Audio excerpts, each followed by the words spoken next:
that microbes do not discriminate. They don't know that you're good. Microbes don't know that you're better than me. Microbes don't know that you're superior to conservatives. Microbes, you see, don't discriminate. Unlike you.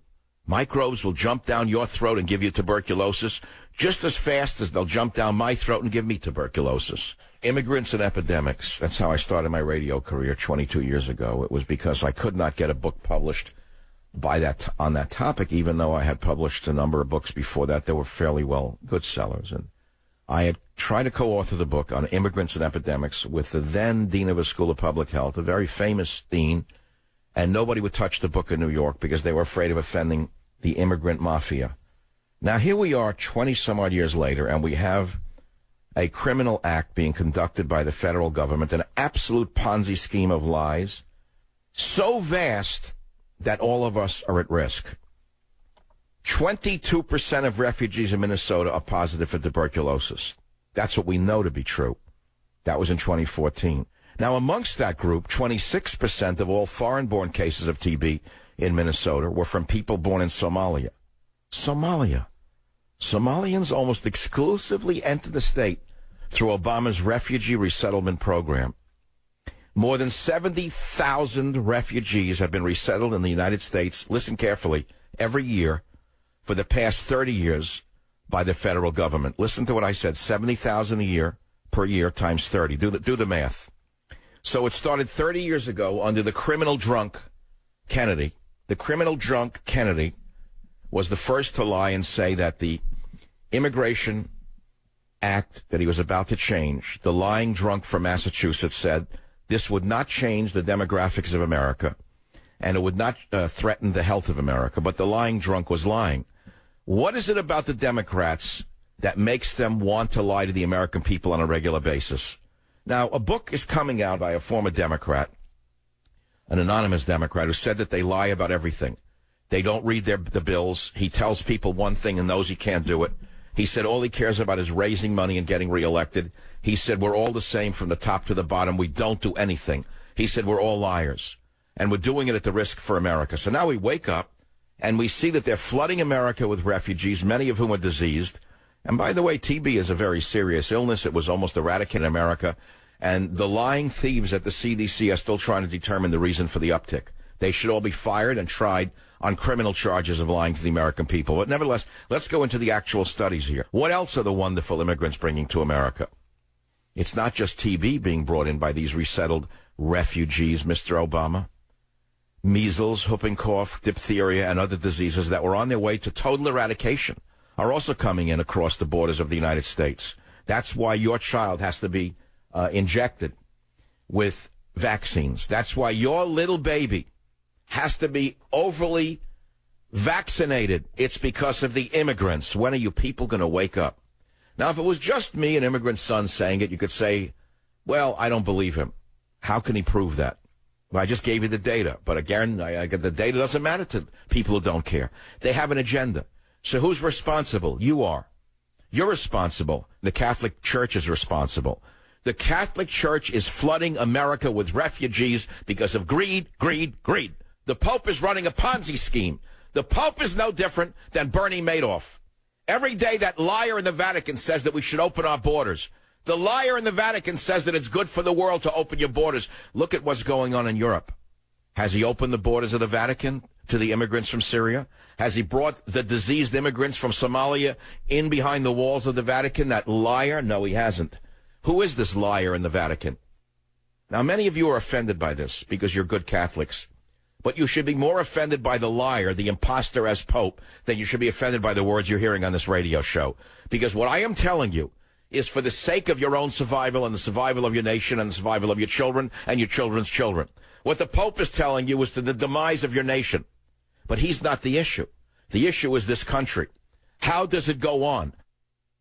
So I read 22% of refugees in Minnesota are positive for tuberculosis. And my head almost exploded.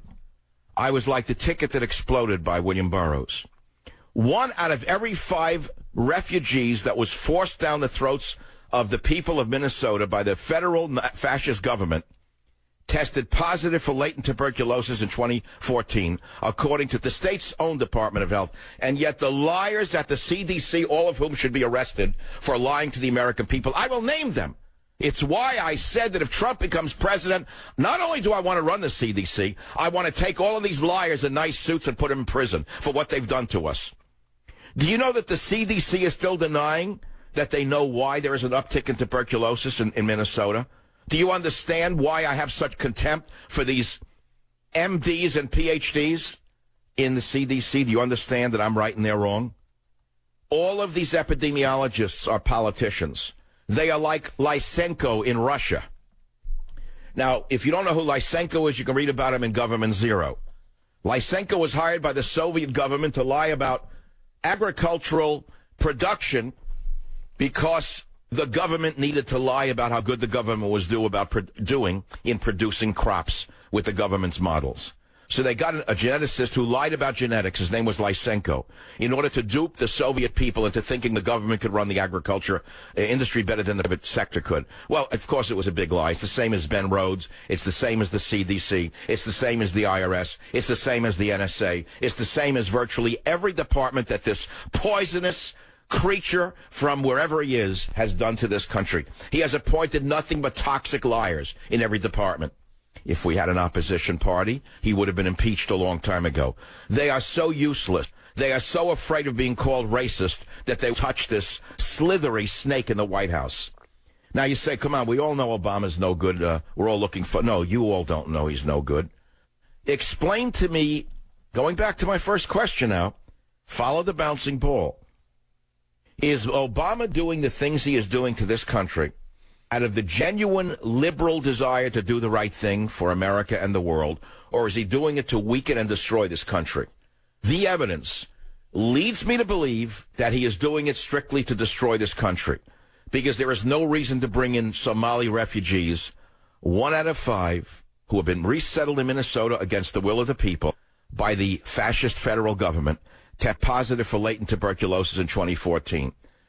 Do you know how much it costs to treat these immigrants he is bringing in, who are now breeding individuals who, some of whom will join terrorist groups or commit crimes against the American people?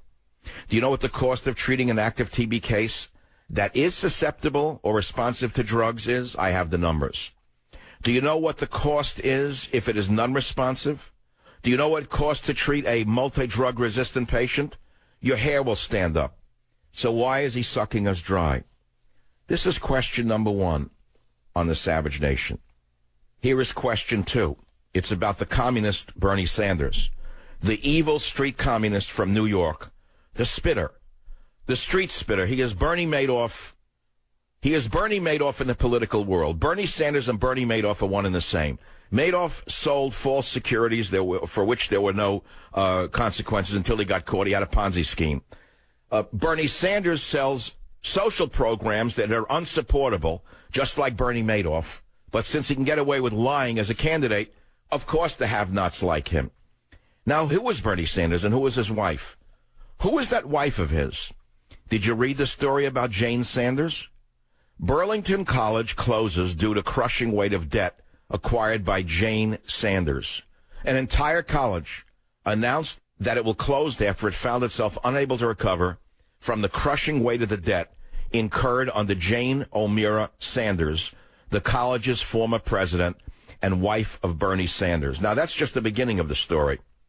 There is an addition to the story, which is that she is under investigation for having lied in order to secure loans to expand the debt while she was president. Did you know any of that? Catholic parishioners in Vermont have called for an investigation into whether Ms. Sanders committed federal bank fraud by deliberately misrepresenting the amount that the college had secured in fundraising pledges as she sought financing for the land purchase. As Ms. Bernie Sanders pursued financing for the land acquisition, Sanders repeatedly said that Burlington College had received more than $2 million in fundraising commitments and pledges. But in fiscal year 2011, it was found that the college had only raised $279,000. She's under investigation for bank fraud. Her and her husband are Ponzi scheme artists. They use the socialist message the way Obama uses the racial message to get away with absolute felony on the highest level. I'll be right back. Savage. The Savage Nation is sponsored by Swiss America, the only company I trust with my financial future. Call 800-289-2646 or SwissAmerica.com. You know, when you challenge liberals on where socialism has worked, they always bring up the Nordic countries. Of course, there's a big difference between the Nordic countries and America. The percentage of immigrants in America vastly exceeds that of those in the Nordic countries. That's number one. Number two, the Nordic countries are still relatively financially sound because they don't have a criminal gangster running the country printing money when there's no foundation for the money. They were awash in oil, North Slope oil for a long time, North Sea oil, excuse me. And, of course, they became a great welfare state as a result. Their tax rates are out of the world in, I think they're 75 or 80%.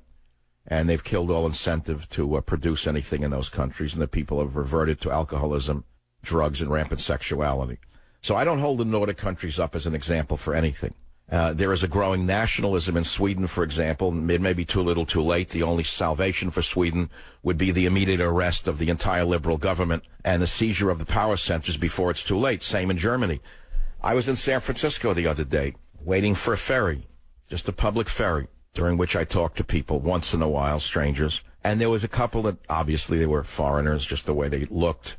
They had two of the most beautiful little children I had seen in a long time. And one was in a stroller. That was the little boy. I guess the other was the little girl. And they had beautiful, beautiful complexions, and they were beautiful people. And I said to the parents, what beautiful children. And I said, where are you from? They said, Germany. So I just said quietly, I said, what do you think of their future in Germany? They looked at me kind of like, where am I coming? They didn't know who I am. What do you think of the future for your children? Will they have I said, do you think your children will have a future in their own country, is what I said. Well, they were nice liberal parents, brainwashed by the German government the way your children are being brainwashed here in America with drugs and, of course, liberalism from spoon-feeding it to them. And they said, well, we certainly hope so. Notice they said, we hope so. I said, well, what do you think about Merkel and what she's doing with all the Syrians, bringing them into your country? How can your children have a future in their own country with this flood of immigrants coming in? Well, they looked at me sheepishly and they said, well, we have to do something for the poor Syrians. I said, at the expense of your own children? I mean, remember, I'm a stranger and I didn't do it with anger. I was just having a conversation. They said, well, it's slowing down now. I said, why, have they cut benefits back? He said, well, yes, they're not as welcome as they were before. Well, that was the extent of that conversation. How is it that a former communist like Angela Merkel, a lifetime sleeper cell inside Germany, she's a sleeper, remember what I said? Just as Obama was a sleeper, she was a sleeper inside Germany. And she was then activated. And when she was activated, this sleeper cell called Merkel, she started to flood Germany with Syrian Muslims, Africans, none of whom are adapting to that country in any way. They're not going to become Germans. They're living on welfare. They're not working. The majority of them don't work. They never will work. They're on the dole. They're bringing crime. They're bringing rape. It's all known. Everyone knows this. There's a resurgent movement of nationalism in Germany that just might save the nation. But who is inhibiting them? All the groups funded by the war criminal George Soros. The number one issue for me is how to gauge whether or not Obama is really out to destroy America on purpose, or is it just that he actually believes that by flooding America with immigrants, by defanging or deballing the military, well, I go down the list, but I'm giving you the rough sketch now. All the things we know that this man is doing, has done, and will do to this country, are they through intentions that are good, or are they intentions to weaken or destroy us? This is a question I constantly ask myself. There are about 30 to 40 million people in this country who are convinced that he is a Muslim who is out to destroy America for the reasons of his religion. I don't have to verify that. Just go online and see what the actual real people of the world are saying and thinking. It is why Donald Trump's message originally resonated with America. He said he would ban all Muslims from coming to America until we can figure this thing out. He said he would build a wall with Mexico. Now, I don't know, number one, if he still believes it or if he's even saying it anymore. I'm trying to get him on the show, and I'll ask him point blank. My suspicion is no. So the American people are very leery of the Muslims pouring into America. Is it because second part of the question, it's a long question. First question is Obama out to destroy America on purpose? Or is he changing America because in his own liberal mind he thinks he's doing the right thing for America and the world? Tied into that is the American people. Do the American people not want Muslims because they're A, racist, or because they know that Muslims never integrate into a society in which they go? They always consider themselves different, and they look down upon everyone else around them. What is the truth? Now, I have a very special burden on me as an immigrant son. I'm unlike anyone else in major talk radio. Yes, I own that. They don't. I'm proud to say I am an immigrant son. They are not. Nobody else in radio sees the world through the eyes that I see it. Nobody. I have a unique perspective. My father emigrated here when he was 13 years old from Russia. That is, my grandfather brought him over because my grandfather came here alone, and then he brought the family over years later. And I ask myself, as an immigrant son, what you hear being said about Muslims, isn't this the same kind of racist nativism that was directed at your own ancestors? Now, I've asked myself that question repeatedly for 5, 6, 7, 8, 9, 10 years. And I have to tell you resoundingly the answer is no. And it's not just my family. It's every immigrant family in this country knows there's a big difference between when their grandparents or great-grandparents came here and this wave of malcontent haters of America. We all know there's a big difference. And we know that Obama is particularly selecting the malcontents and the haters.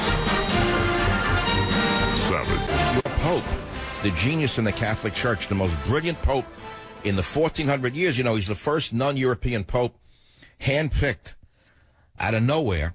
1400 years, they always had a European Pope. Well, they went and dug one up from socialist South America, and now he's topped himself. Your Pope and the number one imam in the world embraced in an historic Vatican meeting. Isn't that nice? While radical Muslims are burning churches and killing Christians, committing a genocide against Christians in the Middle East, your Pope is kissing the top imam for the first time in the history of relationships between Catholics and Muslims. That's terrific. Now, why is Pope Francis welcoming the destruction of his religion? Does anyone have an answer to this? 4 refugees with infectious TB sent to Indiana in 2015. Why does the power-mad president continue to do this? Anything else? Now, if you're a veteran, or you have a father or a grandfather or an uncle who's a veteran who's been waiting a long time to be treated at a VA hospital, you should keep the faith, baby, because the VA Secretary, Bob McDonnell, said that long hospital waits are equal to that of lines at Disneyland. That's right. Now, a statement like this would normally put somebody immediately out of their job. VA Secretary Bob McDonnell does not think that measuring the number of days it takes for a veteran to receive a medical appointment is a valid assessment of success for the Obama administration's VA. He said, no. He said the long lines at Disney theme parks are about the same. This genius said that when you go to Disney, do they measure the number of hours you wait in line for what's important? What's important, he said, is what's your satisfaction with the experience. That's the VA secretary, and any other administration, the man is thrown out of the job, but not here. There's another story out of Baltimore now. Remember, there was a big riot over there. They almost burnt the city to the ground because of Eric Holder, Al Sharpton, in my opinion, and all of the other racial motivators, the guys who have gasoline on their tongue. Well, we know the whole Freddie Gray story. He was not a doll. He died in a police van, and they've tried to burn a bunch of cops in Baltimore for having killed him on purpose, when we all know that that was a complete lie, provoked by the race haters, the race baiters, mainly the professional race baiters, and the result was horrendous. Nobody benefited when the streets were set on fire and the stores were trashed. And so the top cop in that case, a man who was not even in the streets at the time, was today found not guilty. You hear Freddie Gray arresting Officer Edward Nero found not guilty on all charges. That's because, remember, in order to be proven guilty in the United States of America, thank God, even for you criminals out there, there has to be no reasonable doubt, in plain English. If you can show reasonable doubt, you're innocent. Now, this man, the arresting officer, Edward Nero, was found not guilty on all counts by Baltimore City Council Court Judge Barry Williams. If you want to make it a racial thing, Barry Williams, the judge, was black. Nero, the officer, waived his right to a trial by jury. His bench trial began May 12th, and final arguments were heard Thursday. In other words, he waived trial by jury, because he knows the juries could be stocked with people who would have burned them. So he threw his life really before the judge. And the trial was attended by a group of Baltimore City police officers, mostly in plain clothes. And after the verdict was read, they all came up to Officer Nero one by one, embracing him and patted him on the back. And Officer Nero was seen with tears in his eyes. It's an interesting story. If you remember the story, Freddie Gray, a 25-year-old man from the Sandtown area of Baltimore, died on April 19th of a spinal cord injury he sustained while in police custody. Now, that's the AP version of it. But because the media exists because of racial hatred and setting people against each other and setting fires across America, they love to see Baltimore burn. It was very good for ratings.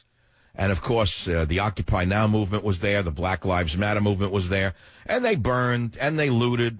Of course, that was not commented upon by the vermin in the media. And so today's verdict fundamentally is a fair one. This guy did not do anything against this man, Freddie Gray.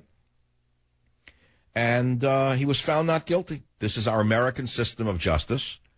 And police officers in this nation are afforded the same justice system as every other citizen in the city, state, and country, including those who break windows and burn buildings. And this case has come to an end. And the citizens of Baltimore should absolutely remember that if they start burning again, all they're going to do is confirm what everyone thinks about them to begin with, that they're nothing but an angry mob.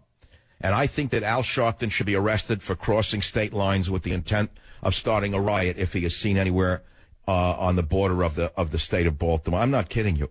There are federal laws on the books, and I've read them before, which prohibit crossing state lines for the sake of inciting a riot. Al Sharpton should have been arrested numerous times for this, but because he is above the law and because he is one of Obama's most loyal attack dogs, this man has not yet been arrested for inciting riots, in the estimation of yours truly, Michael Savage. I want to backtrack for a minute. I did a show on psychedelic horror stories. You figured, what's he talking about? Psychedelics are good for you. After all, the government puts out the message that alcohol's bad and drugs are good. Banker jumped to his death after eating magic mushrooms. Terrible story. New York City, bright kid, Alex Slagowitz, jumps to his death out of his 26th floor luxury Manhattan apartment after eating magic mushrooms. Kid is from Livingston, New Jersey, was a star golfer on the Colgate University team, took 4 grams of the magic mushrooms. His roommate, Max Kaplan, arrested, charged with criminal possession of a controlled substance for the remaining mushrooms found inside the apartment. This is a lost life because of the drug society we're living in. Now, I thought that we should talk about the post-legal age that we're living in. Because of Obama breaking virtually every law he could get away with in order to advance the socialist agenda, he's not so much a socialist as he is a power-mad man using socialism as a tool to advance his own power. But the question I asked myself was this: in this post-legal age, which crimes should be legalized? Should prostitution, for example, be legalized? Should all drugs be legalized? And why am I coming to this? Because I said we're living in a post-legal age. As a result of this criminal administration, a man who has virtually decriminalized virtually every crime, with the exception of homophobia, and invented racism, what is left as a crime? And so I ask you, the audience, which crimes in America today should not really be crimes? Should prostitution be legalized? Should all drugs be legalized? Since we are now living in a post-legal America, where the law itself has been perverted and destroyed, which of the remaining vices, so-called, and crimes should be legalized? I also got a nice email that I never expected.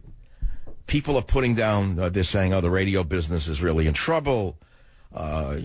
Companies are losing money, and there's no future in radio. I disagree, by the way. The business is the business, and business right now needs to be revised in many ways. But people are very down in the radio industry. I'm not. I'm rather bullish on radio. So I get an email from a gentleman at Cumulus that says, Michael, I have good news for you. You've been nominated for the Radio Hall of Fame. I said, oh, that's nice. Now, there are many categories in the Radio Hall of Fame nominations, and this category is the spoken word on-air personality, and there are only 4 nominees. I'm one of them. And on June 20th, I will tell you how you can vote for me. Public voting commences June 20th for the public. And you, the listeners of this show, you text a certain number with a certain code and you say, I want Michael Savage to win the Radio Hall of Fame thing. But I won't have that for you till June 20th, okay? There's no guarantee I'm going to win because there are people on the list who have much bigger shows than I do. And so I wouldn't hold your breath for that one. So I'm just mentioning to you it's coming. And that's important to me. And maybe it'll be important to you to mention that. Meanwhile, your president, the most power-mad president in American history, getting away with virtual murder and war, continues on his apology tour. And he lifted the decades-old arms ban in his first visit to Vietnam. And Larry King asked me about that, and I had an interesting answer. I didn't know I would be asked about it, but, you know, I'm a reasonably well-read man in the news business. I figured out what was going on here. So I said, I thought we were going to talk about Teddy and me. What do you think about lifting the arms embargo on Vietnam? I said, well, I'll tell you, now that I think about it, I think the sorority is trying to use Vietnam as a factotum against China. And he said, what do you mean by that? I said, well, because, look, I've said on my radio show over and over again that North Korea doesn't do anything without China telling them what to do. I called them the junkyard dog of China, North Korea. And we don't really have any junkyard dogs in Asia, do we? And so now, by lifting the arms embargo, I said, on Vietnam, what we're doing is basically threatening China, period. That's what I think. That's what Obama did. Years long and very weak effort to counter China's influence in Asia. Instead of doing something as childish and as weak as that, that's really limp-wristed. If Obama really wants to punish Beijing and put them in their place, he needs to immediately put tariffs on Chinese goods and make them deal with their currency issues. But I'll talk more about that. How do you feel about Obama lifting the arms ban on Vietnam? I'll be right back. Savage. The Savage Nation is sponsored by SwissAmerica.com, the only company I trust to protect my wealth and financial future. Call 1-800-289-2646. So, we're talking about the Baltimore cop found not guilty. I guess that's true. He was not guilty. We are talking about Obama giving weapons to Vietnam, what that means with regard to China, and how it's such an absurd movement on the part of the sorority. But that's what you'd expect from a sorority that is hard focused on transgendered illegals rather than international affairs. In fact, the sorority is so compassionate towards transgenders that they've set up special housing for trans illegals. That shows you how compassionate Obama is. He's bringing in TB refugees into Indiana. They're giving special housing for trans illegals in Texas. What could be better? I mean, this is a compassionate man. He's a compassionate man. But I want to go back to my number one question today, which is, in this post-legal age where Obama has virtually blown up every law in the land, which of the remaining vices and crimes should be legalized? Should prostitution be legalized? Come on now. You have an opinion on that. Shouldn't prostitution be legalized? Shouldn't all drugs be legalized? So what if a guy threw himself out of his apartment in New York City after eating magic mushrooms? Wouldn't it be better if, well, it was legal to eat magic mushrooms? Then more kids could eat it. More people could experience the wonders of peyote. I mean, you people are living in the past if you think that magic mushrooms should be a controlled substance. And while you're at it, why don't you legalize heroin? Why don't you legalize crack? You really ought to clean up America by getting rid of all of these antiquated right-wing white laws. Because you well know that laws against drugs are passed by uptight old white men, and that everyone else wants drugs legalized. It's only the uptight old dying white men who are still stuck in the past with these laws, right? Prostitution should be legal. Heroin should be legal. Borders should be erased. Whatever you say, man, if it feels good, do it. Why not do it in the road? Meanwhile, a solar farm caught fire. Oh, yeah. You didn't hear about that one? And you know what the name of the solar farm is? Ivanpah. Take a look at how it's tied to a famous congresswoman from San Francisco. You won't read that in the news. In energy news, President Obama's favorite solar panel facility in California caught fire. Ivanpah, the world's largest solar farm located in the Mojave Desert, which has been responsible for mass killing of birds since the various mirrors that surround the complex literally fry the birds out of the sky. You hear me? You hear me? Temperatures above the $2.2 billion slush fund facility, funded by the American tax people so that senators and congressmen and their relatives can get rich, are said to have registered as high as 1,000 degrees Fahrenheit. Birds are dying. Power is not being generated at the level it was supposed to. It's emitting 46,000 tons of greenhouse gas. Now the Avanpa solar electric generating system in California caught fire. Firefighters had to climb 300 feet up a boiler tower after the fire was reported on an upper level around 9:30 a.m. But don't let that deter you from building more solar plants. We've got to kill as many birds as possible for Colonel Sanders. You see, it's another way of providing protein for the desert creatures, which is to burn the birds. And that way the endangered lizards will thrive.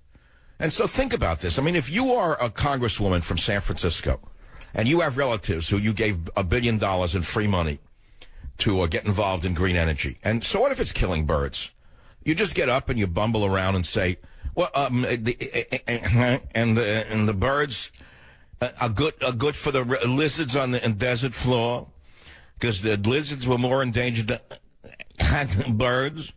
And therefore, if the birds fall out of the sky, the amphibian birds, and very good, and have a nice day. And guess what? You'll be on Larry King Live.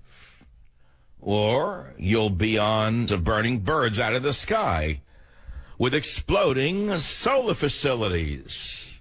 I'm afraid sarcasm no longer sells. That requires an IQ of at least 90. What's the news out there? Let's see. Here's news in the New York Post. Banker plunges to his death after eating magic mushrooms. Well, he was practicing what he wanted to do. He was enjoying magic mushrooms.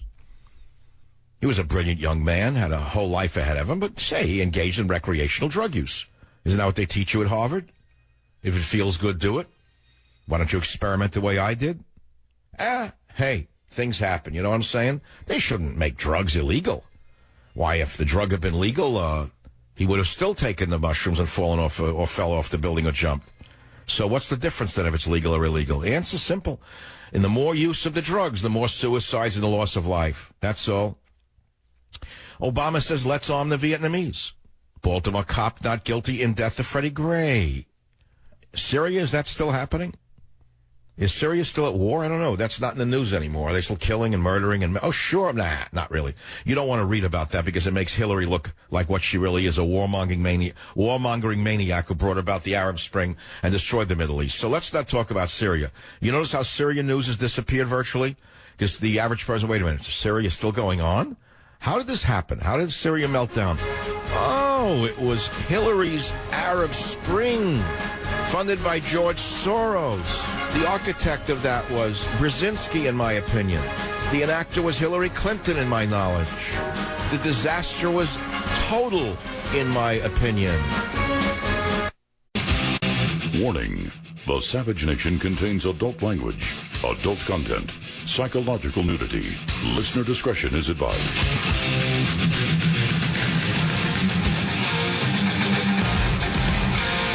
And now, America's most exciting radio talk show, The Savage Nation.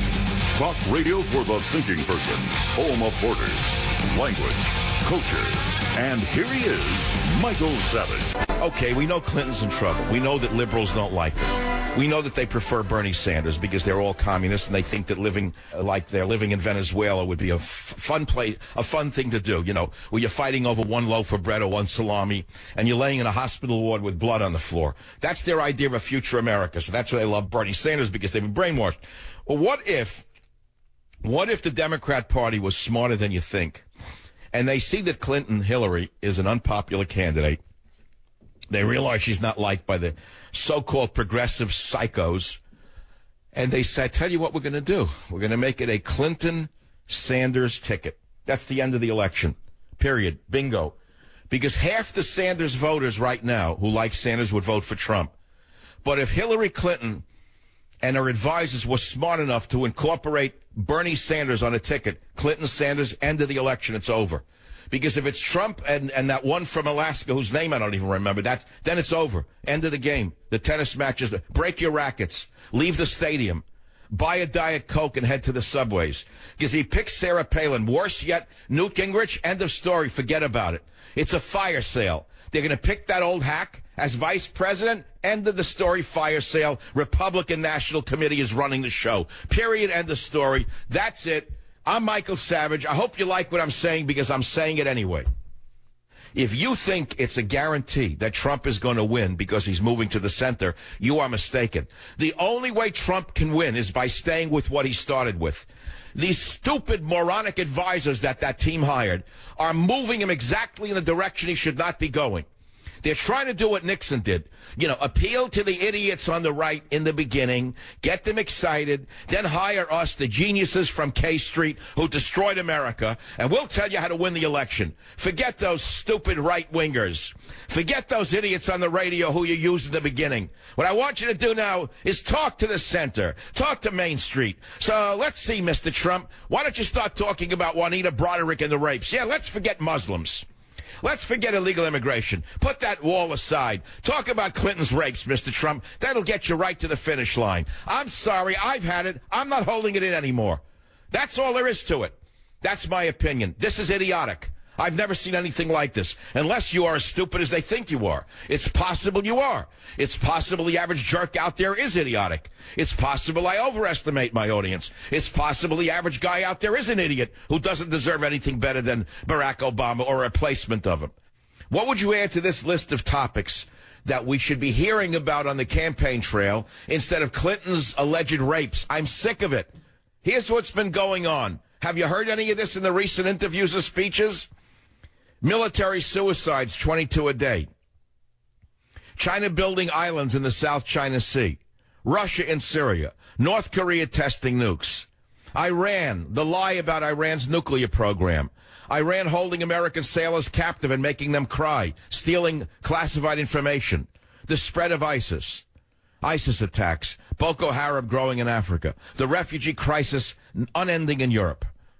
Charleston church shooting, still an issue, because it's being used by the demagogues to justify killing police.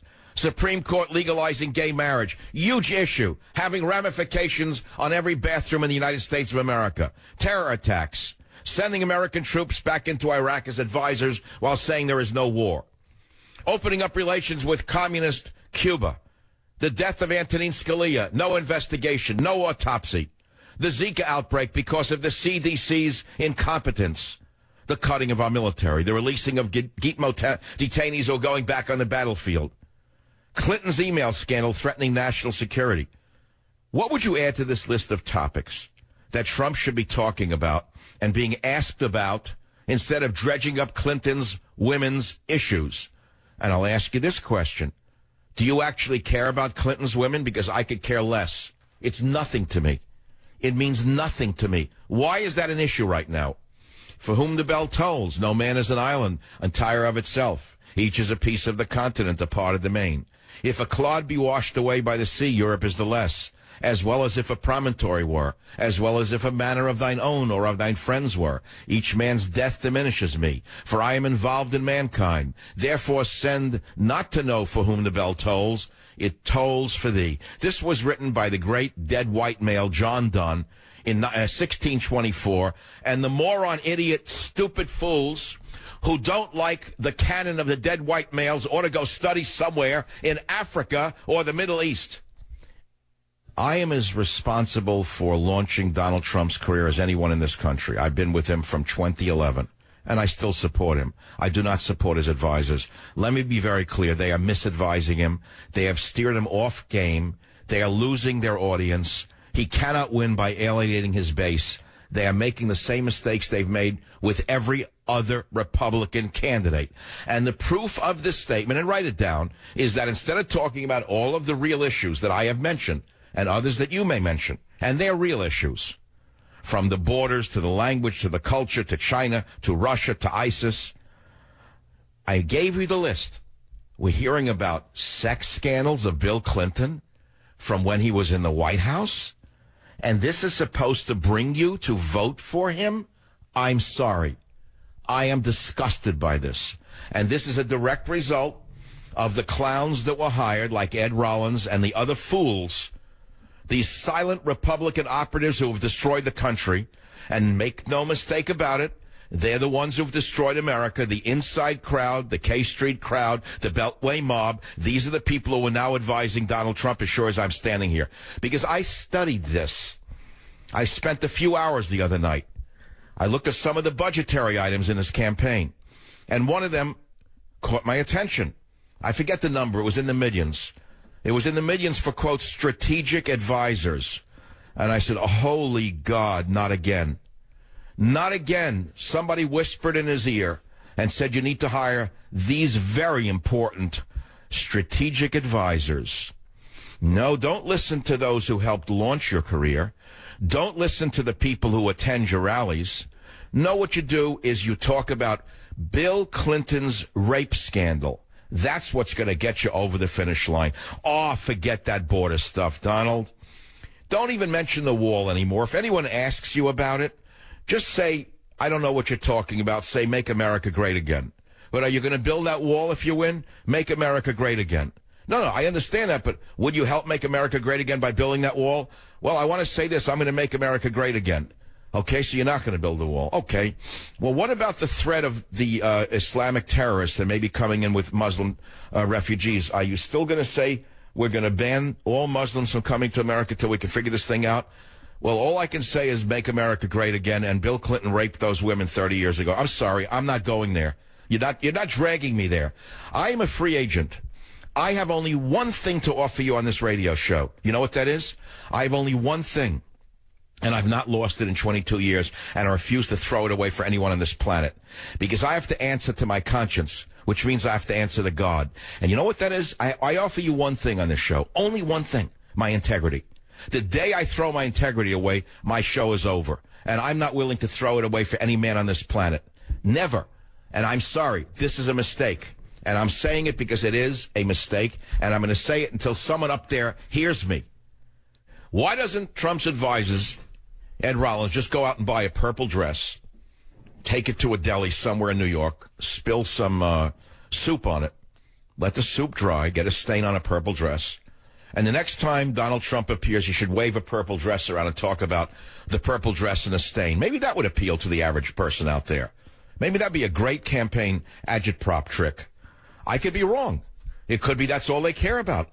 I mean, if Harvey Weinstein can make a living putting out the pulp he puts out, etc., down the line, cascade with me if you don't mind, then I'm wrong. And they're right. These advisors are geniuses. Look what they've done to America so far. I mean, Ed Rollins is such a smart man, and the other advisors to Trump, the K Street gang, look how smart they are that they've been running the country so long and they're not in prison. Think about that. They're much smarter than I am. They can get away with robbing the Treasury blind through internal contracts and things of that nature, taking us into wars that we don't want, and still not go to prison. So they're much smarter than I am. Now I wake up and I say, this is the final straw. Trump to meet with Kissinger on foreign policy advice in order to tap his expertise on foreign policy. They will talk about China. Why is Kissinger still relevant? Well, here's another issue for those of you out there who thought we were getting something new. The 92-year-old former diplomat and great disco dancer, Hank Kissinger, well known to a dance at Studio 54 in his heyday, is a man who single-handedly stabbed the American troops in the back during the Vietnam War, amongst other wonderful things that he has done to this country. But he's also very worrisome from my point of view, because he's an elitist of the highest order. He's a member of the Bilderbergs. Last year, Hillary praised Kissinger. In a review for his book, World Order, Clinton referred to Kissinger's compelling case for building a global architecture. Writing for the Washington Post, Hillary Clinton fawned over Henry Kissinger's lifelong work, arguing that no viable alternative for the future remains except a new world order globalism. I thought that Trump was anti-globalism. I thought it was nationalism versus globalism. And now he's moving towards globalism in terms of what Kissinger wants, the lobbyist for China. Kissinger's a lobbyist for China. He's about as bad an American as you could ever find. He is exactly what Cicero warned us about. Those who whisper in the halls of the state itself. I don't understand. It doesn't matter. You'd rather hear about the dress with the stain on it. That's it. I'll be right back. Savage. The Savage Nation is sponsored by Swiss America, the only company I trust with my financial future. Call 800-289-2646 or SwissAmerica.com. $1 billion election. And we're talking about the dysfunction of this election on so many levels. And I'm griping about the fact that Donald Trump, who was our hero, borders, language, culture, and nationalism, America first, all of a sudden it's about Hillary and the dress. And I'm sick of it. It's wrong. And it's because he's being misadvised by the K Street advisors, in my estimation, who destroyed America. And they're doing it again. And that's where I'm coming from. I got so bored from the news last night that I started studying chemistry again. I spent hours poring over chemical formulae. I'm not creating anything, just studying it again. Because the reason I went into science originally was to get away from politics. I don't know if you know that. I hated the political world then because it was such a lie. So I went into phytochemistry, plant chemistry, because I thought there was truth in nature. And I know there's truth in nature. And Linus Pauling, one of my great heroes, said that the reason he went into chemistry is because it was the one field that he knew he could find the absolute truth in science. In other words, when you break it down to what the element is and what it looks like and what it's composed of, that's it. You know, chromium is chromium, nickel is nickel, iron is iron, lead is lead, gold is gold. There's no messing around. That's what the formula is. So he knew that by studying these things, he could arrive at the truth. So now you move into the world of politics where there is no truth. It's all a lie. Everything is ethereal. You can't put your hand on it. And so I'm griping about it. And it's very interesting. The whole chemistry of the human body, medicine, physiology, anatomy, doctors understand this, scientists understand it. How could we focus only on these simplistic statements as full human beings, I ask myself? You're really interested in Hillary and Bill and what happened with Bill Clinton in the White House all over again? You know what? I didn't even talk about it when it happened. I said it's a bore. How do you like that? Now, what you have heard in the tirades about the misadventures of the advisors to Donald Trump is what I would have said had I been in a room with them. I would have been screaming as loud as I just screamed. But since I am not in a room with these Republican operatives, the K Street operatives, the same people who have destroyed America, who are now running the Trump campaign, so best as I can tell, he got this big, now he brought in the same people who ruined America. The same liars who gave us Paul Ryan, John Boehner, are now operating the Trump campaign to the best of my knowledge. No man is an island, and I'm not an island, but I guess there goes my running the Department of Health and Human Services, as if I really would have taken that job. I am so not a bureaucrat. Do you actually think I was angling for a job? Any of you thought so? I never, ever could have, nor would have taken anything, because I don't need it, number one, and number two, it's not my lifestyle, and number three, I'm the worst bureaucrat God ever invented. I would never wear a suit to work, let alone sit in a chair 12 hours a day and lord it over people. So don't think I really wanted anything. The point was to tell them that needed to be done. Now, I would rather talk about erectile dysfunction than talk about this election if I could. If I really could talk about what I'd really like to talk about, I'd rather talk about the organic structure of niacin and nitric oxide, the chemistry of Viagra, how that niacin also supports erectile function because it's a vasodilator. Because I'm more interested in that right now than in the election. But since this is a popular talk show that reaches a mass of people, I guess all you want to hear about is T versus C. Trump versus Clinton. Who's ahead in that horse race? Why, it's her. Well, she's moving up a nose. No. He's got it. Oh, he's coming around. He's coming around the far turn. He's up by 5. She's down by 5. Every minute. That's all you want to hear about. How in the world is this even possible? I got out my old phytochemistry dictionary. It's 1,000 pages to show you how smart I am, just to lord it over you, right? And I was interested in the structure of niacin.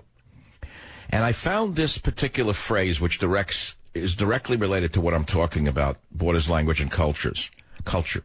Somebody wrote this: many of the same factors that brought the Italian Renaissance to an end, among them corruption, wars, wow, and a widespread backlash over secularism and indulgence, also terminated the Renaissance or rebirth in Spain. The above led to the resurrection of the Inquisition. I had to ponder that over and over again. It was written by a chemist who was writing about niacin to show you how brilliant scientists are and who people you never hear from. Never. You never hear a word they say. Instead, we hear two-line sentences from sluts in Hollywood who fall over on a dress at Cannes. That's the whole story. Leo DiCaprio jumped over a wall to get to a pocketbook party. That's the front page of the New York Post. That's as far as Murdoch's children can do. Every day a picture of a woman with a breast falling out at Cannes. That's the extent of America. So maybe I'm wrong. Maybe I'm out of touch with America.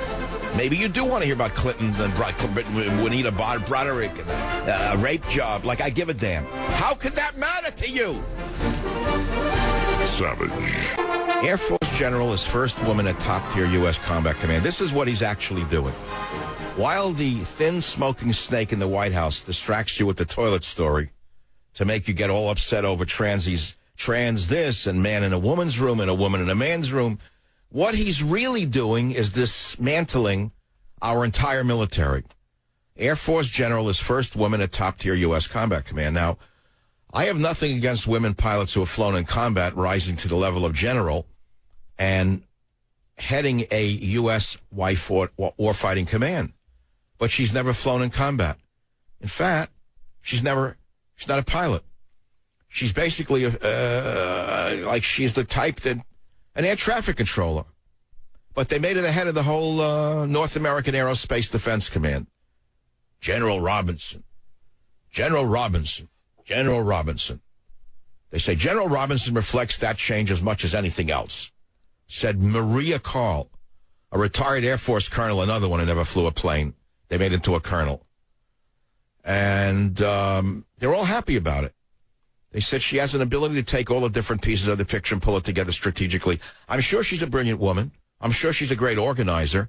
But the military is not a school.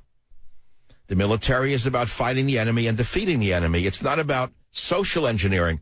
But since we have a man who is so intent upon re-engineering the entire society from the toilets to the, I don't have a T to use, from the toilets to the Thunderbirds, he has put a woman in charge of this combat command. What can I ask you? Do you think this is appropriate to simply appoint a woman in a combat control position because she's a woman? How in the world can you approve of a thing like this? All right, so Obama the Emperor put a woman in charge of the Air Force Combat Command. She's never flown in combat. Hey, nothing to see here. Move on. Danica Patrick creates oil-spilling, fiery NASCAR wreck. But, hey, don't make that an anti-woman thing if you don't mind. It's not the first time she's done it. She's a terrible driver. Horrible driver. Why is she the most famous driver in NASCAR? Because she isn't a he. Patrick's number 10 dumped oil on the track, spun in the rear of her Chevrolet, burst into flames. And Tony Stewart was behind her, and number 14 hit the oil and smacked the wall. That's all. That's all. But she'll get the ads. She'll be selling you the cornflakes. Now, what am I saying? I'm anti-woman. Don't be stupid. Women are far smarter than men in business. That's what I've seen in my experience. Trust me, I know that personally. I love women in business. I find them very analytical and very capable of doing great things. But certain areas, I think men are superior. One of them is in combat. Sort of true going back to the cave time.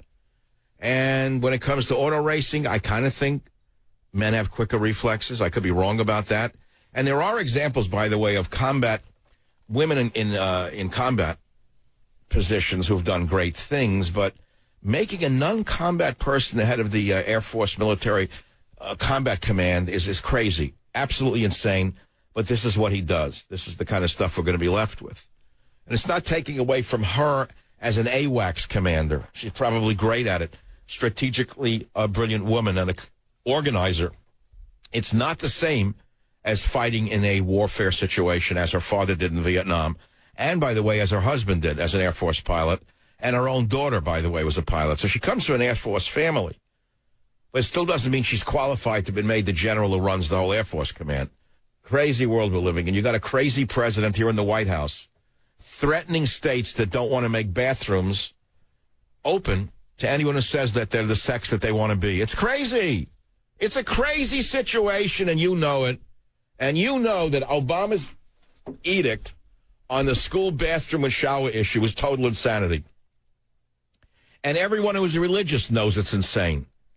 Do you know what Obama just did? He passed a mandate requiring schools, forcing schools, demanding that schools that receive federal funds open all bathrooms and locker rooms according to self-proclaimed gender identity instead of biological sex.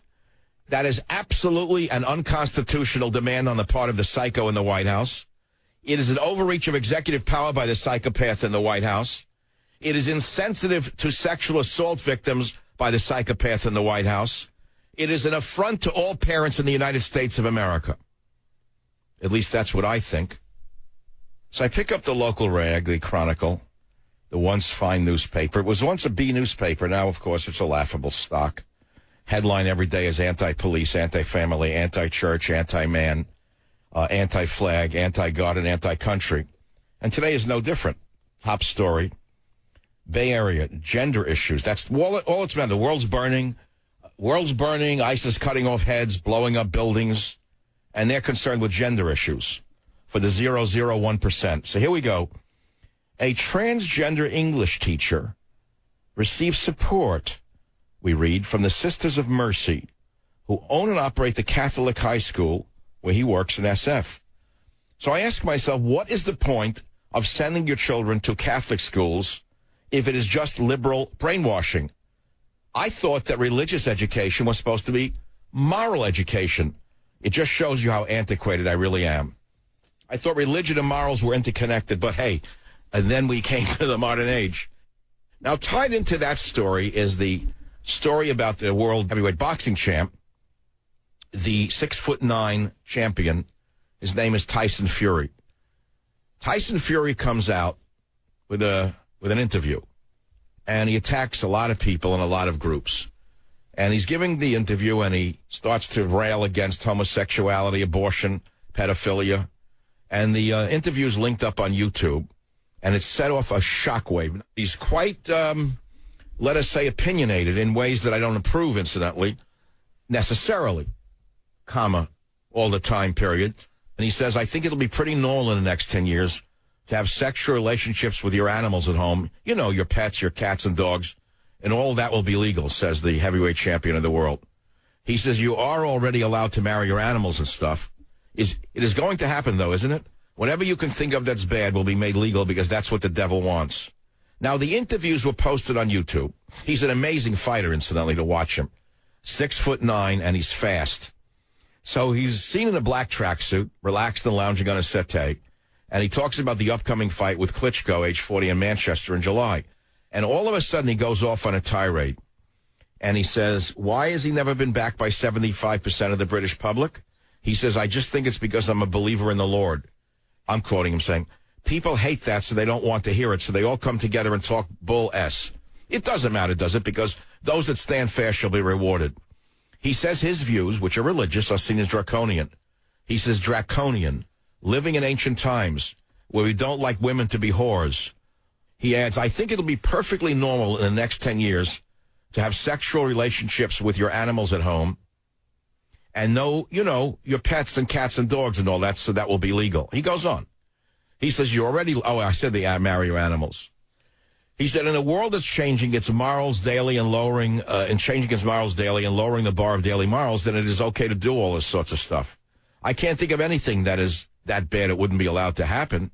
And then he adds, the world has gone mad. There is no morals, there is no loyalty, there is no nothing. Everyone just do what you can. Listen to the government, follow everybody like sheep. And he says, I think we should make a group, a loyalist group to the normal thing in life, just to be normal. It's like you're a freak of nature if you're normal. You're the odd one out, nobody else. What is normal? I'll just get myself changed into a woman. That's normal, isn't it, today? And call myself Tysina or something like that. 6'9", put a wig on. What is the need of all this garbage? It's all in fashion. I don't think it's normal. I think they're freaks of nature. He adds, I'm probably going to get in a lot of trouble for this interview for talking sense. I'll tell you what we are on the development stage of, the end of the world. It can't keep going on like this. So bent, dirty, corrupt, and filthy. Everything you see is porn. There is a lot of bad things going on in the world, and I can only just name a handful of them. But if we only knew the truth about what was going on, we could all be set free and we could all learn from our mistakes. Then he goes into religion. I'm going to read it for a minute for a reason. He said, it's hard to follow religion in today's world because you're a freak of nature if you follow religion. If you follow what it tells you to follow because you're the outcast, you can't do all the things you think you might want to do. In the schools now, they're asking the little kids at 5 and 6, do they want to be a boy or girl when they get older? He says, what the heck is that? I think it's terrible to open an innocent child's eyes to dirt and filth at young ages. All the sex education and all that as kids. Kids need to be kept innocent for as long as possible because there is that much dirt and filth in the world and rubbish. There is a long, long time to know about all this garbage in the world. Never mind teaching it to pure innocence. God's children. Terrible, very terrible. I just thought I'd read it to you. I'll be right back. Savage. The Savage Nation is sponsored by SwissAmerica.com, the only company I trust to protect my wealth and financial future. Call 1-800-289-2646. All right, here's one for all of you out there. You ready for this to show you that not everyone should be in college? They should be cleaning toilets. Are you ready for this? Everyone's a college student. Once you had open admissions, the entire academic establishment was degenerated. Are you ready for the next story? Tell me that this doesn't make sense to you, my point of view, rather. Seattle University students take over dean's office and demand that the school decentralize whiteness. I'm not making this up. If I wrote this as a parody, you'd say that's funny. So-called students say the college's current curriculum is stifling, and they have taken over the dean's office, and they refuse to leave unless the dean resigns and the school meets their lengthy list of demands for changes. Are you ready for this? At the top of the list, the so-called students want the school to adopt a new curriculum that, quote, decentralizes whiteness and has a critical focus on the evolution of systems of oppression, such as, here we go, racism, capitalism, colonialism. They want professors of color and queer professors who will place particular emphasis not on traditional educational concepts, but instead on racism, gentrification, sexism, colonialism, imperialism, global white supremacy, and other ethical questions about systems of power. Are you ready for more? Protesting student Faiza Mohammed,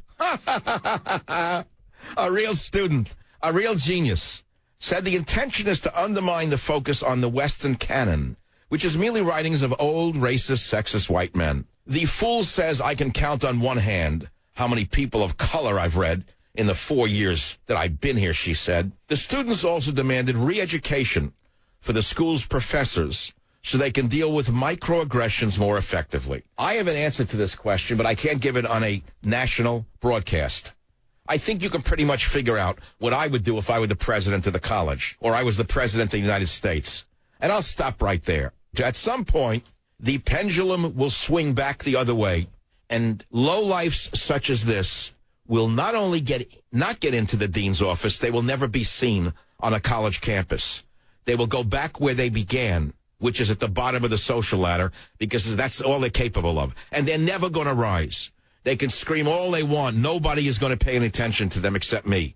And the reason I am making this story so big to you is because it's part and parcel of the same story of taking a woman who's never flown in combat and making her the head of the combat command in the Air Force, or taking a dummy like this, a racist dummy at that, a racist sicko dummy at that, and listening to this fool saying she wants to take over the college.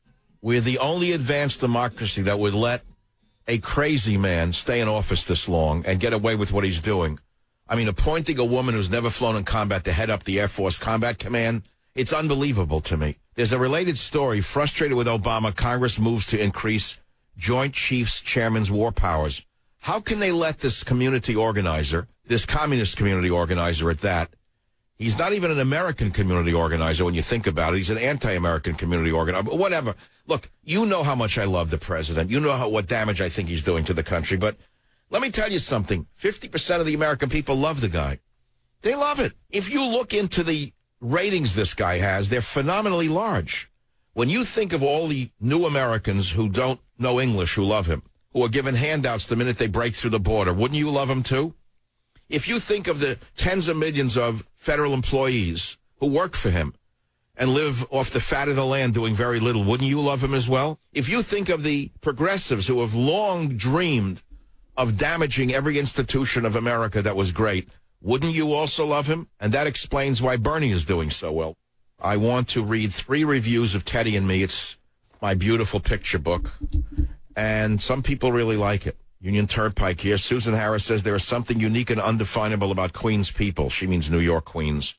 She doesn't mean, she's not talking about the issue of the day, the bathroom issue. She said, if you read this book, you will hear the echoes of that time and space in humanity with the magical touches only Savage can deliver.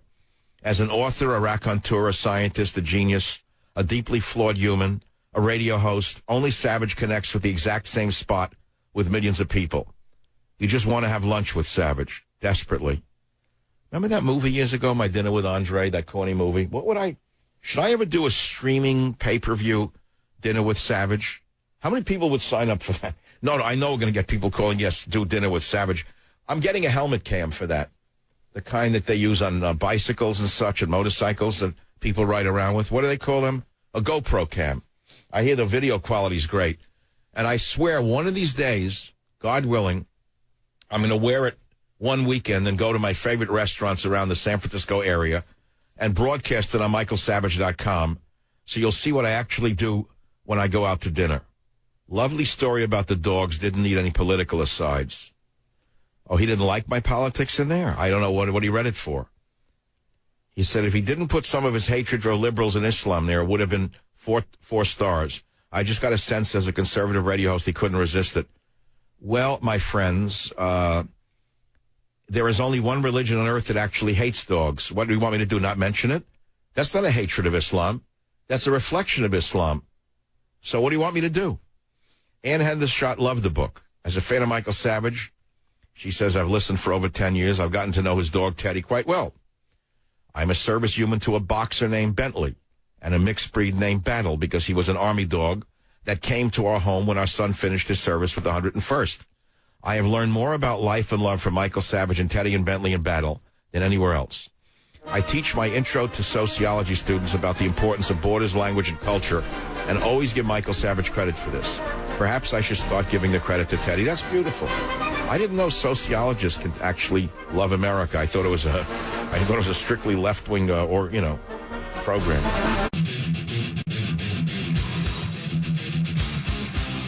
Warning. The Savage Nation contains adult language, adult content, psychological nudity. Listener discretion is advised.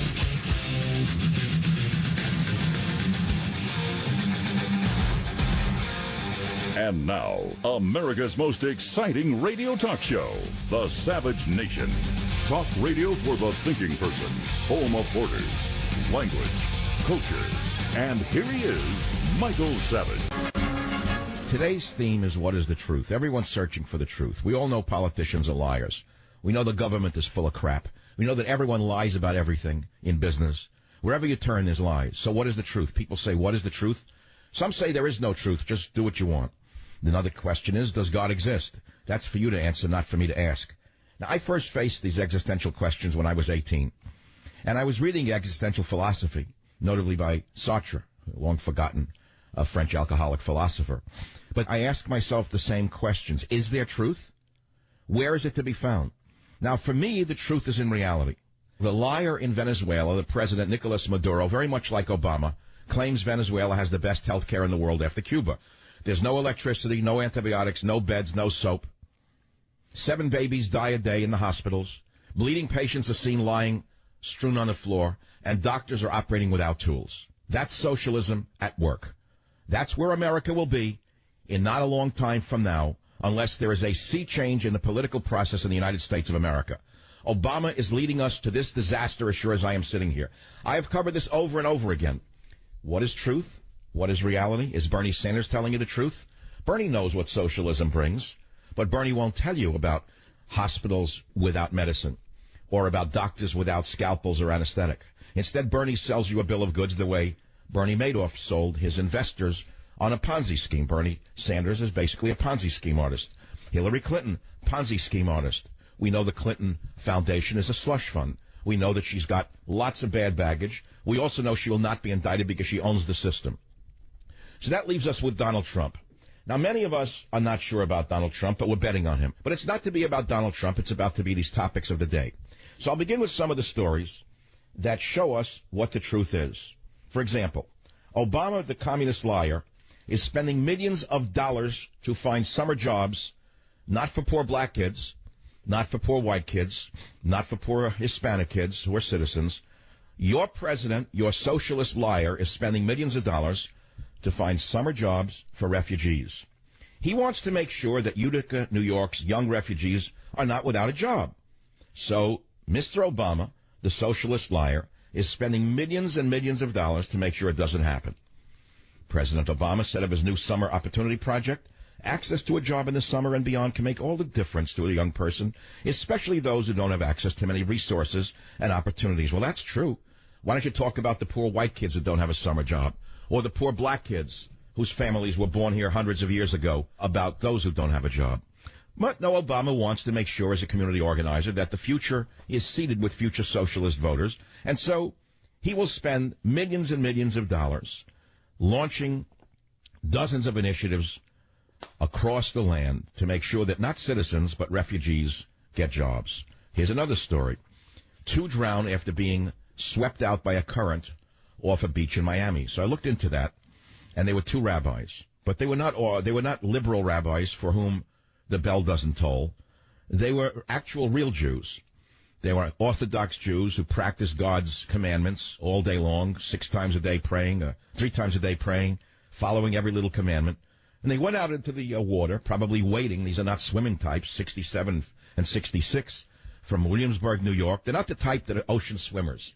These are guys who roll up their trousers above their knees and splash themselves with a little water under their arms. So a current comes in, grabs them by the feet, pulls them into the water, and they're dead. So the question to me is, where is God? Why did he take their lives?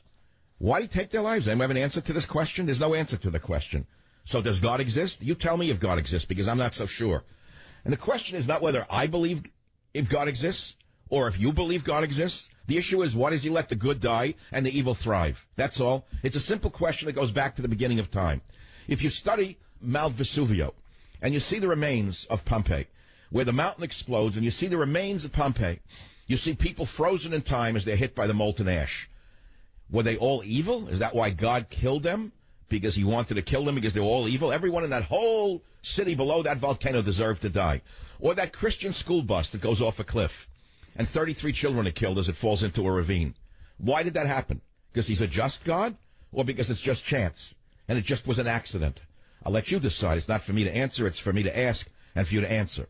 So that brings us back to the question of, what is the truth, and why am I asking the question? Because we have politicians, all of whom are lying to us from the top to the bottom. We have people in the media who never tell you a word of truth. They do it only for ratings, just as the politicians do it only for the money that they gain to stay in office. They could care less where the truth is. They tell you point blank they're lying to your face. And so we're left with our own lives to lead. Now, how do we lead them?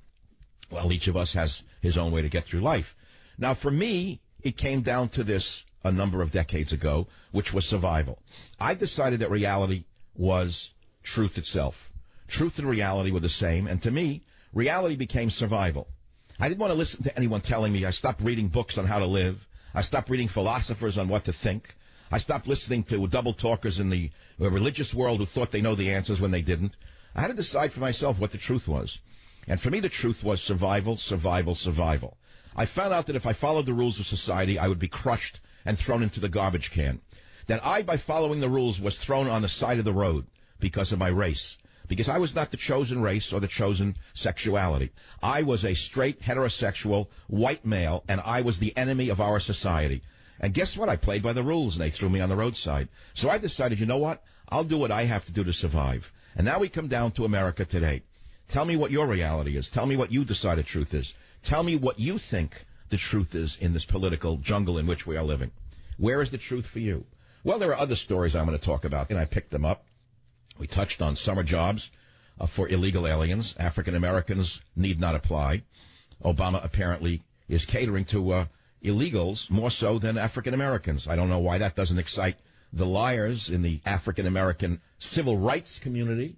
The answer is because they're not in the civil rights community. They're in the civil rights business. It is a business like all other businesses.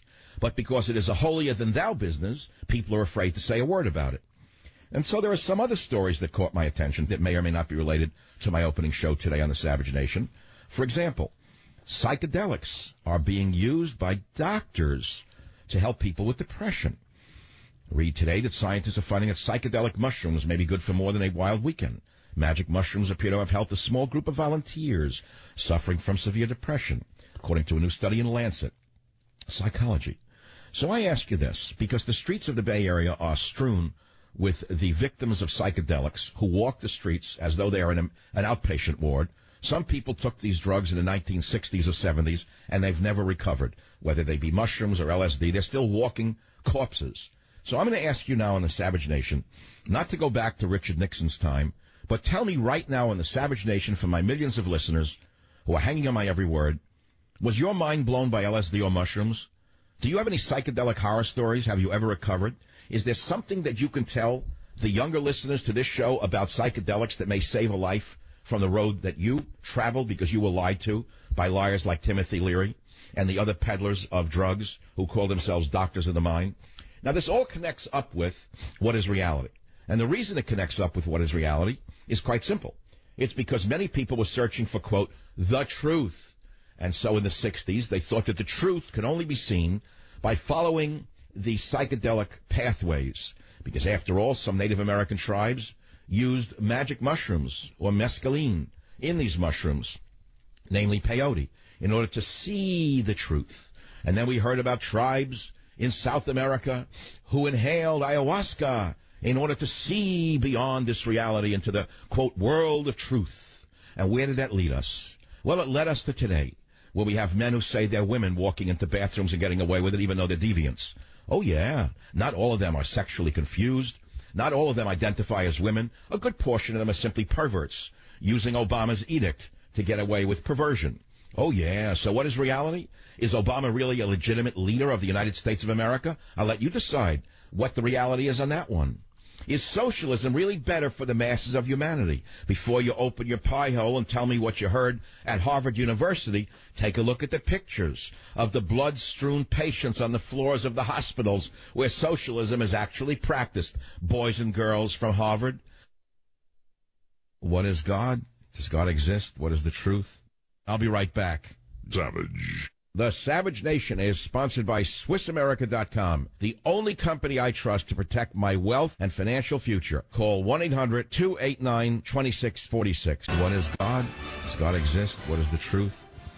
Again, these are existential questions which I faced when I was 18. I'm facing them again because America is in total and absolute turmoil right now. People don't know which way to turn. They've lost their faith in God. They certainly lost their faith in the liars in the media. They know that they're all salesmen of one kind or another. They have no faith in any of the empty skirts or any of the suits. No faith in Congress. We don't know who to despise more, the media or Congress, but we despise them all. So we turn to other places for our truth. I remember when I was 18 years old and I had gone to Europe, the big trip to Europe. Whatever the reason was, I just took the big trip on the MV Waterman, spent some time over there. And then I came back to New York. I didn't know what I was going to do with my life, to be honest. I wasn't one of these kids who was, let's say, career-oriented. A lot of kids around me in Queens at the time came from families that drove them into careers very young, and they knew what they were going to do. They were going to be a doctor, a lawyer, or this or that. If they couldn't be a doctor or a lawyer, they became a chiropractor. If they couldn't become a chiropractor, they became a podiatrist. If they couldn't become a podiatrist, they became, whatever, you go down the line, an accountant or this or that. I'm not knocking any professions, but they were driven in careers, and many of them went right into careers early on in life. I was not that type. I was always a dreamer. My head was always somewhere else. I always was reading philosophy, was interested in ideas, and of course, as a dreamer, I was sort of, in my own way, on the sidelines of life because I didn't know where I wanted to go. I don't think I was very different then than many young people are today, who are searching, so to speak, to so-called find themselves. I never knew what find yourself means, but basically to find a way to make a living, in plain English. If you find a way to make a living, you'll find out who you are. It's really very clear. Find a way to make a buck, and you'll find out who you are pretty quick.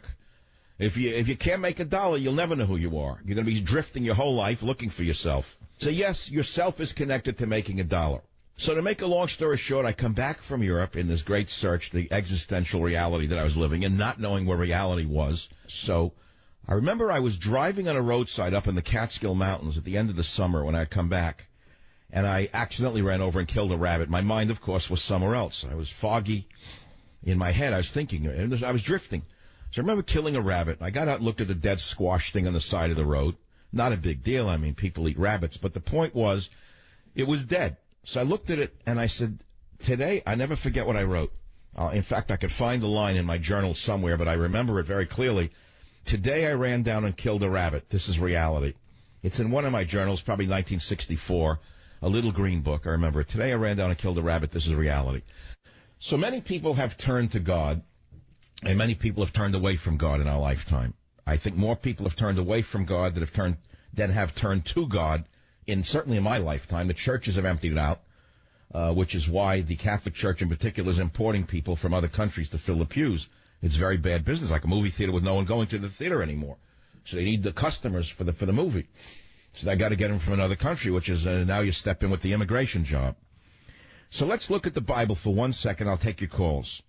Because if you read Isaiah, my favorite talk show host of his time, Isaiah told us, I will give children to be their princes, and babes shall rule over them. And the people shall oppress one another, every man his fellow, and every man his neighbor. The child shall behave insolently against the aged, and the base against the honorable. Tell that to Target. For a man shall take hold of his brother of the house of his father. You get the picture of what was going on? And then he wrote, as for my people, a babe is their master, and women rule over them. Also, there are certain truths that are found in the Bible that, even if they're just literary truths, seem to apply today. But does it mean anything in terms of you praying to some invisible entity that no one has seen in thousands of years? I mean, something happened thousands of years ago. People saw God. There was something about a burning bush. He told Moses and the Ten Commandments and the this and the that and the boom, the boom. And people have been killing each other over what the vision was for thousands of years. You have people within the same religion crucifying each other over their vision of what God said. You have people in the so-called monotheistic religions, Judaism, Christianity, and Islam, who think that they all worship the same God, and yet they don't seem to get along very well while worshiping this very same God. And they all ask the same question while they're butchering each other and robbing from each other.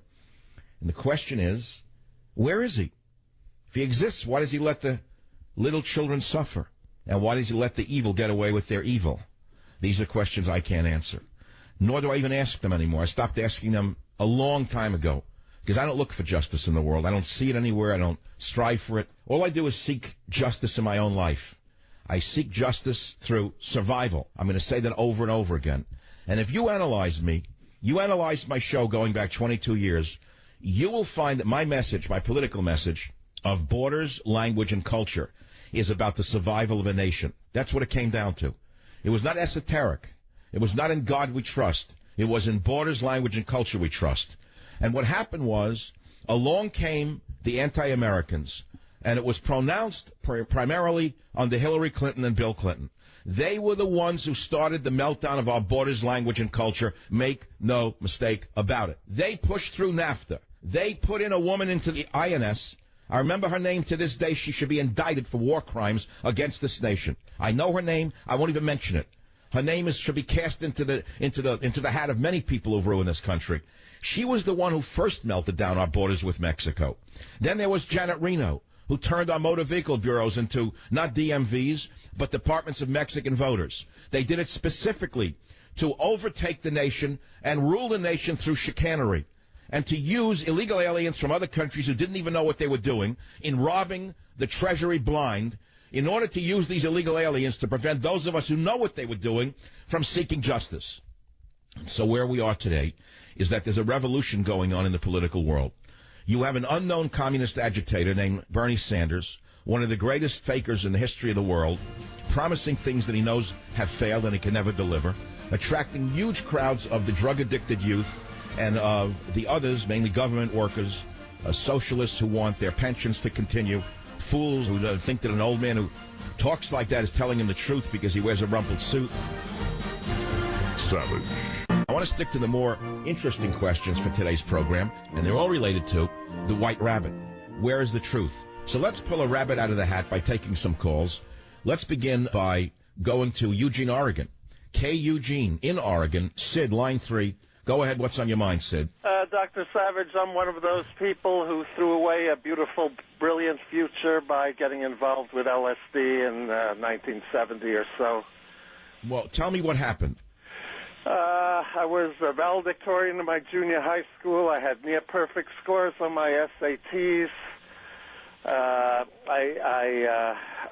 was doing brilliantly in college, and then I fell in with a group that was taking LSD. I took it every weekend for a year, and at the end of that year, I could not tell whether my memory of the day before was a dream I had had or had actually occurred. And I walked away from college. I was supposed to be an ancient history professor or an art history professor, and never looked back, and I spent the rest of my life working menial jobs. Well, it's a very sad story, Sid, and it's not easy for you to tell it, I'm sure. This is a product of the liars like Timothy Leary, who was one of the greatest devils in the history of America, because he pushed psychedelics like a drug dealer. And then you had the others around him who were psychedelic pushers. And now you have the psychedelic drug pushers back in business, and they're putting out so-called studies of 12 patients. 12 patients is not a study. It's a theory, and it's a bad theory. And the article says, scientists are finding that psychedelic mushrooms may be good for more than a wild weekend. Magic mushrooms appear to have helped a small group of volunteers suffering from severe depression, according to a new study in Lancet Psychology. 12 patients is not a study. But again, they're trying to push magic mushrooms, LSD, and even the new breed, the new strains of marijuana into the mainstream, which they've done very well at doing. These are not cures for depression. They are the causes of depression, Sid. All right, so you got sidetracked. You went into this world, and that was the end of your life. And I appreciate you listening to the program and having the guts to call the show with, basically, I would say, your psychedelic horror story. If I can save one child listening to the show from taking that drug, if there's one 15-year-old or 14-year-old or 18-year-old who is being prodded by some friend or friends to use marijuana, say, oh, don't be stupid, that stuff is good for you. Or to try magic mushrooms one weekend. Listen very carefully to what you're going to hear on this show, because it is a show that could save a life, and I will never know who you are. Never. Mary on KSFO, welcome to the program. Yeah, hey, I was looking for truth, so I started smoking pot in high school. I graduated to mushrooms and then LSD acid. It soured for me. I quit college. I went west. I actually ended up in Berkeley. I was following the Grateful Dead. I slept with all kinds of people. And I was at a concert one night, and I saw Jerry Garcia look at me, and he goes, I was high on LSD, and he said, all rise for the dead. And I imagined that the roof was blowing off the theater. And so I got blown away, and my friends that I were with, I couldn't even talk to them. I was so blown. So I told them I wouldn't go home with them, and I ended up taking a ride with 3 security guards, and they ended up raping me, and they were taking me across the bridge to Richmond, and I was picturing the bay, and I was like, God, I hope my parents don't find me at the end in the bottom of the bay. So as we were going to Richmond, I was like, I looked at the moon, and it was falling out of the sky, and I was like, Jesus, please save me. And we got to a stop sign, and I opened the back door of the car, and I just started running, and I was able to get away. So I survived it, and I lived to tell. So that's my part. Where did that leave you? You were so Jerry Garcia is well known to be one of the greatest devils of our time, lauded and worshipped by the fools around the world who think that his music, which was great music, by the way, it was all heroin music, it was drug music, but he was another Pied Piper who led so many people into this horrendous hell of drugs. And yet he's held up as a role model by the fools here in the Bay Area. But you have a different story to tell. Did you stop using psychedelics after that horrendous experience? Yes, not right away, but I did. So what were you? You were like a hippie girl, that kind? I mean, you patchouli oil, the whole deal? Yep, hitchhiking, trying to live off the land, so to speak, meeting people. Did you do the commune experience at any time? I was in a fraternity house, but it was communal in Berkeley. Yeah, that must have been very nice, sharing a bathroom with those people. Yes. Because they thought that dirt was godly. They thought filth was godly in those days. We were barefooted and, picking up germs, I'm sure. God. Okay, so let's speed the clock forward. It's now 2016. You're listening to a radio show. You're calling in. What are you doing today? I'm working. I'm professional. I go to church. I, try to eat right. Whoa. Let's go back to I go to church. The day you prayed for Jesus to save you, are you saying that you think God or Jesus stepped in and saved you? Oh, absolutely. I know it's true. There was no way. He took his hand off my neck when I said that. He was. Wait. Who had his hand on your neck? One of the security guards? Yeah, there were two in the back, and one was driving, and they were taking turns raping me. I'm going to get strangled. I knew it. So I had to call out to Jesus. And because you said what? Jesus saved me, or what did you say in that van? Jesus saved me. Why would that take an animal? Why would the animal remove his hand from your neck because you said Jesus? No, he couldn't do anything. He had to remove his hand. It was the power of God. You actually believe that to this day?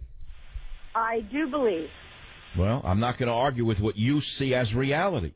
How did I begin this show? I began the show by asking, what is the truth? Does God exist? What is reality? I, Michael Savage, said that I found out along the way that reality is survival. You're basically confirming it in another way, aren't you? I am. So for you, your survival was reaching out to God through Jesus. Absolutely. Amazing. Well, I tell you, I don't know who you are, but that's a very brave call, and it's, I think, very unique to talk radio, especially in these days of the most boring shows in the history of the world. If we keep talking about politics, there's going to be nothing left, because one day the election will be held and it'll be over. And then what are we going to talk about? Well, today I'm talking about what I did talk about before we got into this hyper-political state, and what I'm going to be talking about with God's will after we get through with this hyper-political state, which is the reality of the world that we live in, and what's really interesting about it, which is, does God exist? What is the truth? Etc. So here we are. What is the truth? Does God exist? Now I see an article that a cardinal, a top cardinal, he happens to be African, not African-American, African. It's a different kind of culture. And Cardinal Robert Sarah, a native of the West African nation of Guinea, gives a speech and says God is being eroded and eclipsed, liquidated in the United States. He warns against a demonic threat to American society and encourages prayer. So, okay, no one can argue with that. Sounds cool. Then you read it a little carefully. God is being eroded, eclipsed, liquidated. What does he mean by that? Well, he points out exactly what he means. Cardinal Sarah points out specific events, quote, in the name of tolerance, that have contributed to this erosion, including, quote, and I'm quoting him now, take it up with him, the legalization of same-sex marriage, the obligation to accept contraception within health care programs, and even bathroom bills that allow men to use the women's restrooms and locker rooms, unquote. Cardinal says, should not a biological man use the men's restroom, he said, in his prepared remarks? How simple can that concept be, he asks. The African cardinal goes on. He warned that subversions of the church's teaching, including a, quote, demonic gender ideology, could lead to the family unit becoming a place where human beings can be humanly and spiritually wounded. So, my friends, it takes an African cardinal to stand up to what is going on in America. How come he doesn't give this speech to Barack Obama, who passed the bathroom bill? How come he doesn't give it to Barack Obama, who pushed same-sex marriage down our throats? How come he doesn't give it to Barack Obama, who forced religious people to accept contraception? You see what I'm saying here? He's giving us a message that we all know is true, but he's not giving it to the right people or to the right persons. Okay, so what is reality? Now, you got liars on the left saying that we need to take in more immigrants, that we're a mean nation of white people. But the reality is something else. We have the most immigrants in the entire world. Tell that to the lying Pope. Tell that to the lying liar in the White House.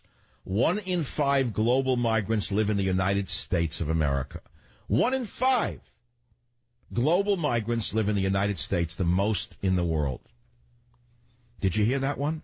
And yet we're told, oh, we're too white, we're too mean. Now, what are they all flocking here for? Because we're so white and so mean? It's because we're a nation of morons. A nation of beaten-up morons, sheeple. Sheeple beaten up by re-educators for the last 30 years into thinking that we have to give up our sovereignty, give up our nationality, give up our pride, give up our manhood so we can let the third world trample on us. How's that one for reality? I just gave it to you. Nearly 1 in 5 global migrants live in the U.S. If the country stinks so badly, then what are the Mexicans flocking here for? Because we're so evil? The gringo is so bad? What are they coming here for? What are they coming here for? Because we're so evil? Ask yourself that, all you drug addicts out there. 46.6 million people as of 2015 living in the United States who were not even born here. 1 in 5 international migrants, that's 20%, live in the United States. The U.S. immigrant population is nearly 4 times that of the world's next largest immigrant destination, Germany. And the U.S.-Mexico border, gringos, is also the world's largest migration corridor. Did you know that? 12 million Mexico-born immigrants, most of them illegal, live in the United States. 12 million Mexicans born in Mexico live here. So what do they hate about gringo land so much? What are they coming here for if it's such a racist land? Because you've been lied to. You've been beaten up. You've been lied to by the radical left, who need cheap labor, and they need voters to buy their lies. So I'm asking you, what is reality? Listen, I'm in the politics business, and I'm not doing politics today. I'm doing what is reality today, and where is God today? I'm asking about psychedelic horror stories, because many of you don't live in reality. You don't know reality. I do. I'll be right back. Savage. The Savage Nation is sponsored by SwissAmerica.com, the only company I trust to protect my wealth and financial future. Call 1-800-289-2646. A very important religious figure with some of the same questions you raise. And he listened to the whole story. And the more he listened to me, the more he knew he had to say the following.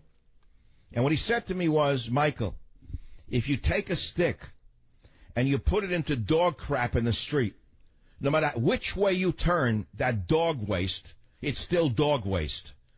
And in that sense, he was the most brilliant man I've ever met. Can you imagine if I really wanted to cash in and just be a guru, what I could do with a story like that? You know how many people would come to, let's say, Guru Land to see Michael Savage, the big build-up? They're in the auditorium, they're waiting for me to come out. There's whatever, the Rolls Royces, if you want to do that. I'm not into that, but 7 Rolls Royces are outside the revival tent, surrounded by the beautiful, winnowy women that these gurus surround themselves with in the robes. And all of a sudden I come in the flowing robe, and I come in with my dog Teddy, and I have a large stick in my hand. And then Teddy does something on the floor of the stage. And without a word, I take the stick and I put it into the dog droppings. And I say to the audience, many of you are troubled in your own minds. You don't know who you are. You don't know what you are. You don't know what reality is. But listen, my friends, look what happens when I put the stick in the dog droppings. No matter which way I turn the stick, it's still dog droppings. Thank you for being here. Oh, they go crazy. Each day, by the way, when my shows are over and the microphone is turned off, just a little side note, I think about how was the show? How did I do? And so was it a B? Was it a B plus? Was it an A? Was it a D? Was it an F? Today it's one of the best ones in all the years. Why it's occurring, I don't even know. Where it's coming from, I don't even know. I think it's all God-given, to be honest with you, and it's what I'm tuned into. You want to get into that? Sometimes I get tuned out of the power. Let me put it to you that way. I'll call it the power. Because when you say God, people turn off. They don't believe you. What does God mean? God is a euphemism probably for power or energy. What do we go to church for? What do people go into a church or synagogue for? What are all those people on their knees trying to achieve? What are they hoping for? They want to feel the energy. They want to feel the power from wherever it is, to come down into them and give them the strength to go on another second. They just had a diagnosis that their child is sick with cancer, or they themselves are dying, or their mother is dying, or their father is dying, or whatever it is. They've just lost their business. So they turn to religion. They don't know what else to do. So they go and they get on their knees. They throw themselves before God, and they say, help me, God, help me, God, help me. Please help me, God. Please. What do they want God to do? God's not going to put money on their doorstep. God's not going to bring back the dead. God's not going to heal that sick child just because they asked him to. So what are they looking for? They're looking for the strength to take another step in life. That is, they're trying to tap into what every religion and every culture I've ever studied says they can tap into. whether it be sitting in a Fijian village and drinking Yangona late into the night, which I did all through the late 60s and early 70s. What were they doing in drinking kava kava, Piper methysticum? What were the Brazilians doing in smoking ayahuasca? What were the Native Americans doing when they were taking mescaline through peyote? What are the Christians doing? What are all the religious people doing? What are the Buddhists doing as they chant and play the drums and fast? Are they not trying to tap into a higher energy? I think that's what they're doing. Now, what's the higher energy for? To give them strength. And that's the sum total of it all, because it comes back to what I told you at the beginning of the show, which is my analysis of what is the truth is really simple. It's not very complicated. Truth is survival. End of story. That's it. That's the whole story. Now, that's true for a man, it's true for a nation. And when you have a diabolical individual like Barack Hussein Obama, who is literally dismembering the nation in every way he can as fast as he can, and anyone who is rational sees this man doing it, and he is savoring the destruction of this great nation, and nobody stops the maniac. It's like an airplane that's heading to the earth with a crazy pilot at the controls looking back and mocking the passengers as he takes them to their doom. And nobody has the guts to stand up and take the controls away from him and say, this man is out of his gourd. He's crazy. No one says it. Instead, we go on like, oh, everything will be fine. Oh, we're going to have an election and then it'll be over. No, it won't be over. If he gets away with what he wants to do between now and December, which is flooding us with millions of Syrians and Africans and God knows what else from the earth, how in the world can this society survive?